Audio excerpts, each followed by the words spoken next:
The Golden Rule also reminds us of our responsibility to protect and defend human life at every stage of its development.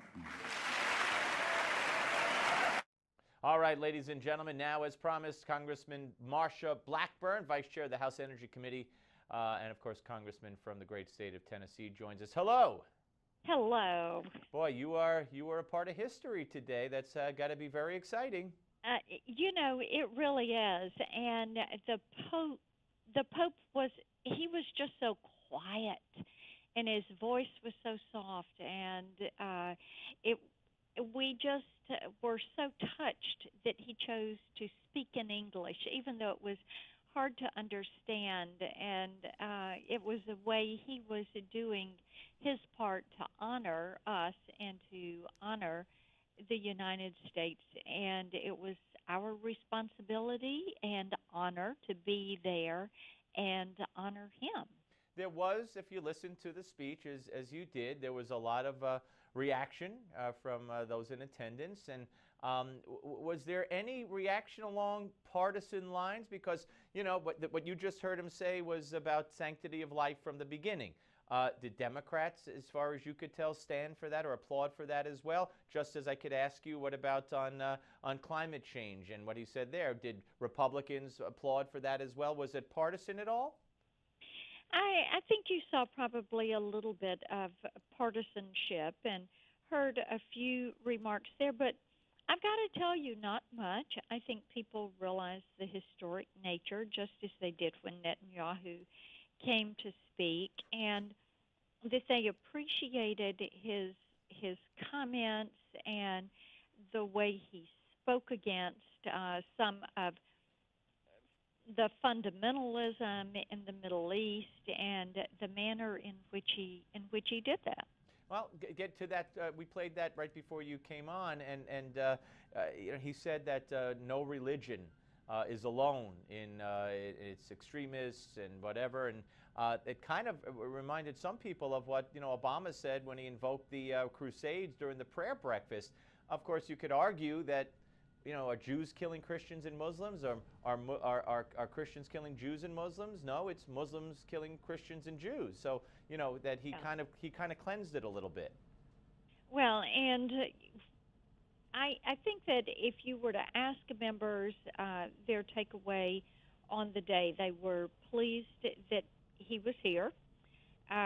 They realize the point of view and the world view from which he comes. This is his first trip to the U.S., and while we would have liked to have heard him speak out more specifically, maybe in terms of life and support for the family, he maybe didn't do that, and he has a different approach than we have on wealth redistribution or environmental policy. But Steve, I think the thing today is to say we are pleased that he was here and that he came, he was well received, and for us it was an opportunity to show how we can agree to disagree, and I think that's an important thing. I will say this: I appreciated the fact that he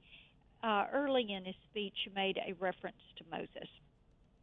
And, you know, when you stand there in the chamber at the speaker's podium and you look straight ahead, and the profiles of the philosophers line the rooms. They're on the relief in that room. And the one face that looks directly at you and directly at the podium as if calling to accountability is that of Moses. And you appreciated that. Why specifically? I just thought that it was a nice touch in that he talked about the symbolism of the figure of Moses, being a patriarch, being a lawgiver for the people of Israel, and I felt that was a nice way to recognize the nation of Israel, the state of Israel. And he also made mention of Moses as being someone who had a direct relationship with God, Right. and leading us directly to God. And I thought that was really a nice touch. Let me ask you real quick, John Boehner. The tears were flowing. Did that surprise you anymore, or are you pretty used to that? No, it didn't surprise me at all that the speaker had tears in his eyes. You know, he had this as a goal, is to have the Pope come to the U.S. He went to Catholic school. Right, and he invited the Pope. Yeah, he invited the Pope. Yes, when he went to the speakership, I think he has had this invitation extended to the Pope for quite a period of time. So this is something he wanted to say he did this on his watch. Congressman, great to talk to you. Thank you so much for sharing your experience. Absolutely. Thank you. Take Bye-bye care. now. All right, Bill Donahue of the Catholic League is next, folks. Don't go away.